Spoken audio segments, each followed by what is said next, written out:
అందరికీ నా నమస్కారాలండి. ఇప్పుడు మనం 9వ తరగతికి సంబంధించి unit 7 reach for the top Maria షరపోవాకి సంబంధించిన సారాంశం అనేది చూడబోతున్నాం. లెసన్ అనేది ఇన్ డీటెయిల్ చెప్పుకోవడం జరిగింది. ఇప్పుడు మనం సారాంశం చెప్తాను. ఇదెందుకంటే క్విక్ రివిజన్ కోసం అండ్ ఏ ప్రశ్న ఇచ్చినా కానీ సమాధానం రాయడం అనే దానికోసం ఈ విధంగా రూపొందించబడుతుంది.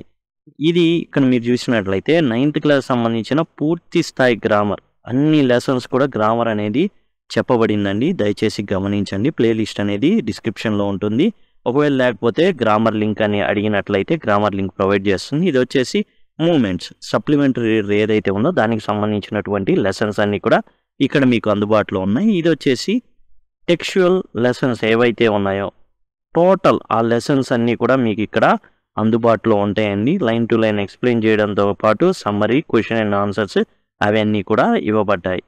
ఇక మనం రీచ్ ఫర్ ద టాప్ అంటే ఉన్నత శిఖరానికి చేరుకోవడం. సంతోష్ యాదవ్ గురించి చూసాం. ఇప్పుడు మారియా షరపోవా గురించి చూస్తున్నాం. ఎవరి మారియా షరపోవా? జనరల్గా ఈ అమ్మాయి ఫోటో కనుక మనం చూసినట్లయితే జనరల్గా కలిగే ఇంప్రెషన్ ఏంటంటే చాలా అందంగా ఉంటారు, బాగా రిచ్, ఇవన్నీ కనబడతాయి. చాలా రిచ్ ఫ్యామిలీ నుంచి వచ్చారు అండ్ ఆమె హుందాతనం కానీ ఆమె స్ట్రైట్ ఫార్వర్డ్నెస్ చూసి ఆమె చాలా ఉన్నత స్థాయి కుటుంబం నుంచి వచ్చారు కాబట్టి ఆ విధంగా ఉంటున్నారని అనిపిస్తుంది. కానీ అందరూ అప్పుడు పప్పులో కాలేసినట్టే. తన దుస్తులని బట్టో, తన యొక్క వైవిధ్యమైన తీరుని బట్టో, తన నవ్వుని బట్టో కనుక అంచనా వేస్తే మనం ఆమె గురించిన చాలా విషయాల్ని మనం మరుస్తున్నట్లే, ఆమె గతాన్ని గురించి మనకు తెలియనట్లే. ఎందుకంటే ఆమె ఒక పేద సాదాసీదా కుటుంబం నుంచే రావడం జరిగింది.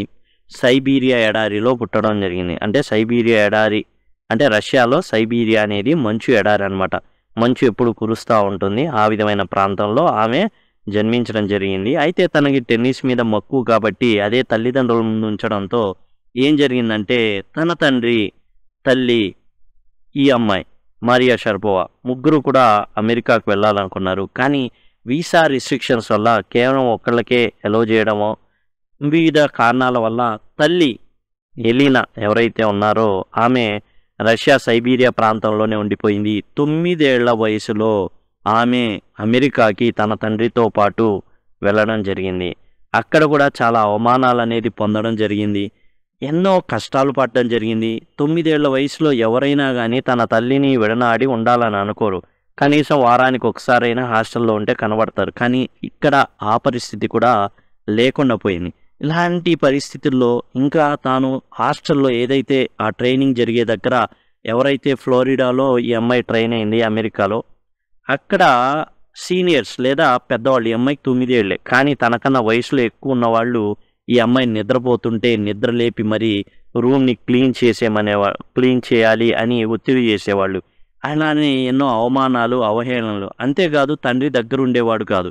కారణం ఏంటంటే ఈ అమ్మాయి ట్రైనింగ్ పొందాలి అంటే తండ్రి ఏదో ఒక కష్టం చేసి ఆ డబ్బుల్ని కడుతూ ఉంటే కానీ ఈ అమ్మాయి ట్రైన్ అవ్వలేదు. అలా 2 సంవత్సరాల పాటు తాను నరకయాతన అనేది ఆ ట్రైనింగ్ సెంటర్స్లో తాను ఉన్న చోట ఎంతోమంది పెద్ద పిల్లలు ఈ చిన్నపిల్ల అనేసి ఈ అమ్మాయిని అవహేళన చేయడం అండ్ చిన్న చిన్న పనులు చేయించడం, రూమ్లు ఊడిపించడం ఇట్లాంటివి చేశారు. అయితే వేరే వాళ్ళైతే ఏం చేసేవాళ్ళంటే ఈ బతుకు నాకెందుకు, అంత దూరం నుంచి ఇక్కడికి వచ్చింది రూమ్లు ఓడవడానికే తుడవడానికా, నాకు ఈ బతుకొద్దు అని వెళ్ళిపోతారు.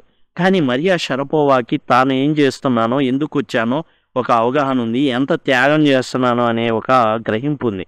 దీంతో ఆమె ఏం చేశారంటే తన యొక్క శిక్షణ ట్రైనింగ్ మీదే దృష్టి పెట్టి తాను టెన్నిస్ మీదే గురి పెట్టుకొని ఉందన్నమాట ఈ 2 ఏళ్ళు కూడా. ఈ పడిన కష్టాలు ఏవైతే ఉన్నాయో తనలో ఇంకా కసిని పెంచాయి కానీ నిరుత్సాహాన్ని కలిగించలేదు. తల్లి దూరంగా ఉంది, తండ్రి దూరంగా ఉన్నాడు, అమెరికాలో ఉన్నా కానీ దూరంగానే ఉన్నాడు. ఎందుకంటే తాను కష్టపడి ఇక్కడ ఫీజులు కడితే తప్ప వల్ల కాదు. కాబట్టి ఖచ్చితంగా పేరెంట్స్ ఇద్దరు దూరంగా ఉన్నారు. ఇక్కడేమో అవమానాలు, అవహేళనలు అన్నిటిని భరించింది. దీంతో ఆమె ఆత్మస్థైర్యం పెరిగింది, మనోనిబ్బరం పెరిగింది, మానసిక ఒత్తిడిని జయించేటటువంటి పరిస్థితులు ఆమె కలగజేసుకుంది. తనను తాను చూసుకోవడం మొదలుపెట్టింది. ఈ విధంగా ఏంటంటే ప్రతిదీ కూడా ప్రతి నెగిటివ్ పాయింట్ని కూడా పాజిటివ్ పాయింట్గా తాను మలుచుకుంది. ఇన్ని కష్టాలు ఉన్నప్పుడు గానీ తన యొక్క మానసిక స్థైర్యం అనేది తనని ఎలా నిలబెట్టిందంటే 2004లో వింబుల్డన్ గెలిచేటట్టు చేసింది. ఆ మరుసటి సంవత్సరమే 2005లో ప్రపంచంలోనే మహిళా టెన్నిస్ నంబర్ 1 స్థాయిని తాను అందుకునేటట్టుగా చేసింది. కేవలం ఏందంటే 4 ఏళ్ల సమయంలో తన కెరీర్ స్టార్ట్ చేసిన 4 ఏళ్ల సమయంలోనే తాను ఏం చేసిందంటే నంబర్ 1 స్థానాన్ని ఆక్రమించింది. 2005లో మనం చెప్పుకున్నాం వరల్డ్ నంబర్ 1 విమెన్ టెన్నిస్ ప్లేయర్గా ఆమె రికార్డులకు ఎక్కింది. సామాన్యమైన విషయం కాదు. అదే సమయంలో వీనస్ విలియమ్స్, సెరెనా విలియమ్స్ అనే అక్కా చెల్లెళ్ళు ఉన్నారు. అమెరికన్ సిటిజన్స్ వాళ్ళు చాలా భయంకరంగా ఉంటారు. పుట్టే షాట్లు తగిలినా గాల్లో ఎగిరిపోతుంది ఈ అమ్మాయి. అయినప్పటికీ కూడా అన్నీ నిలదొక్కుందంటే కారణం ఏంటంటే ఏదైనా కష్టం వచ్చినప్పుడు దాని నుంచి భయపడి పరిగెత్తలేదు. వీలైనంతగా తన మానసిక స్థైర్యంతో దాన్ని నెట్టుకుంటా పోయింది. ఏమాత్రం భయపడలేదు. ఇక ఇది ఈమె ఒక ఇన్స్పిరేషన్ యంగ్స్టర్స్కి. చాలామందికి ఏంటంటే చాలా చిన్న స్థాయి నుంచి గొప్ప స్థాయికి ఎదిగినటువంటి మారియా షరపోవా కానివ్వండి, సంతోష్ యాదవ్ లాంటి అమ్మాయి కానివ్వండి. సంతోష్ యాదవ్కి ఉన్న పరిస్థితి ఏంటంటే సోషల్ కండిషన్స్ బాగోలేదు. అమ్మాయా 16 ఏళ్లకే పెళ్లి చేయండి. తనకి ఆర్థిక పరిస్థితులు ఓకే, కానీ మారియా షరపోవాకి ఆర్థిక పరిస్థితులు చాలా కష్టం. అమ్మాయా సోషల్ కండిషన్స్ ఇక్కడ లేవు. ఒక్కొక్కళ్ళకి ఒక్కో రకమైన కష్టం వస్తుంది. సంతోష్ యాదవ్ సోషల్ కండిషన్స్ వల్ల తాను ఎదగలేదు, కానీ ఎదిగి చూపించింది. మారియా షరపోవా ఫైనాన్షియల్ కండిషన్స్ కానివ్వండి, ఎడారిలో పెరగడం కానివ్వండి, ఇలాంటి పరిస్థితుల్లో మంచు ఎడారి అనమాట, మంచు కురుస్తూ ఉంటుంది.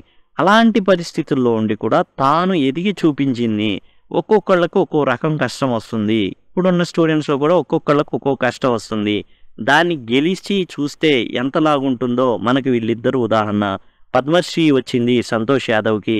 అయితే మారియా షరపోవాకి చెప్పాలంటే 100 కోట్లు వచ్చినాయి అనమాట. అండ్ తాను రష్యనా అమెరికనా దేనికి ఉండడానికి ఇష్టపడతారని అడిగారు. దానికి ఆయన చెప్పింది ఏంటంటే, నేను రష్యన్ సిటిజన్, అంటే రష్యా వాసిని. నేను రష్యాలో పుట్టాను. నా రక్తం ఏంటి రష్యా తన ఒంట్లో ప్రవహిస్తున్న రక్తం కూడా రష్యా ఇచ్చిందే. అండ్ రష్యా సిటిజన్ తాను, కాబట్టి రష్యన్గానే ఉంటానని. అండ్ అమెరికా తరపున ఏమీ తాను ఆడనని, అయితే రష్యా తరపున ఒలింపిక్ గేమ్స్లో కూడా తాను పార్టిసిపేట్ చేస్తానని అవకాశం ఇస్తే అని అనడం జరిగింది. ఈమె కేవలం ఆట వరకే, కేవలం ఆమెని ఒక కేటగిరీ చేసి షరపోవా అంటే రష్యన్ క్రీడాకారిణి అని అనుకుంటే తప్పే.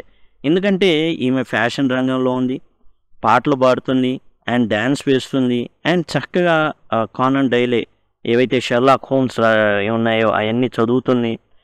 అండ్ తనకి ఏంటంటే చక్కగా ఫ్యాషనబుల్ డ్రెస్ వేసుకోవడం అనేది చాలా ఇష్టం. అంతేకాదు బిజినెస్లో కూడా తాను అడుగుపెట్టింది. షుగర్ పోవా అనేటటువంటి చాక్లెట్లు, టెన్నిస్ బాల్ ఎలా ఉంటాయో అలానే ఉంటాయి ఆ చాక్లెట్స్. మార్కెట్లోకి తన పేరు మీద, షుగర్ పోవా పేరు మీద వదలడం జరిగింది. అన్నిటా సక్సెస్ సాధించింది. అండ్ 100 కోట్లు అనేవి వస్తుంటే చాలామంది అమ్మాయిలు లేకపోతే ఎవరైతే తనని చూశారో అందరూ ఈర్ష్య, అసూయ, ద్వేషాలతో రగిలేవాళ్ళు.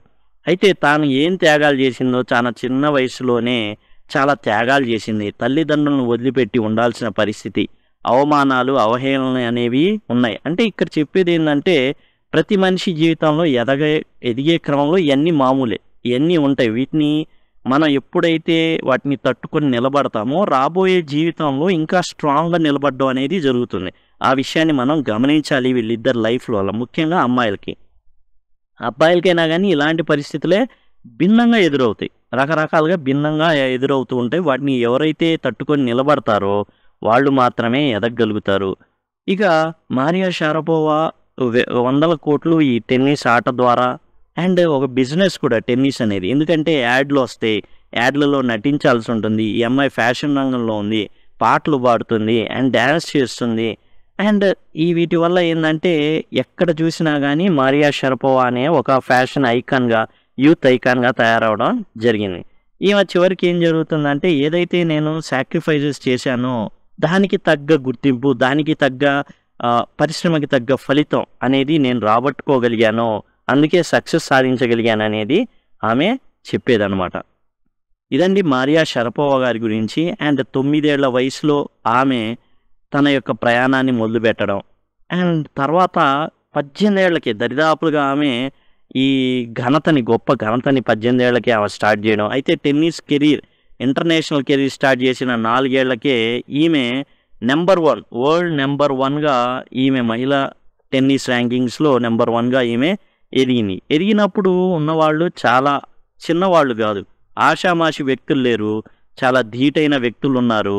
అప్పటికే నెంబర్ 1గా కొనసాగుతున్న విలియమ్స్ సిస్టర్స్ అనేవాళ్ళు ఉన్నారు. వాళ్ళని దాటి కూడా ఈమె వెళ్ళింది. ప్రపంచాన్ని ఆశ్చర్యపోయేటట్లు చేసింది.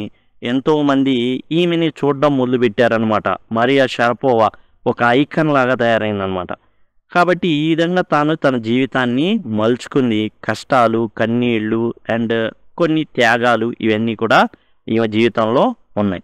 ఇక 9th క్లాస్ సంబంధించి మీకు ఇంకా లింక్స్ కావాలంటే 9 లింక్ అనేసి రాశారనుకోండి కామెంట్ సెక్షన్లో, నేను 9th క్లాస్ సంబంధించిన లింక్స్ ప్రొవైడ్ చేస్తాను. ఏ క్లాస్ కావాలంటే ఆ క్లాస్ పెట్టేసి లింక్ అని అడిగితే ఆ క్లాస్ లింక్ని మీకు ప్రొవైడ్ చేస్తాను. ప్లేలిస్టులు లేకపోతే డిస్క్రిప్షన్లో లింక్స్ ఉంటాయి, అక్కడి నుంచి కూడా పొందొచ్చు. Thanks a lot.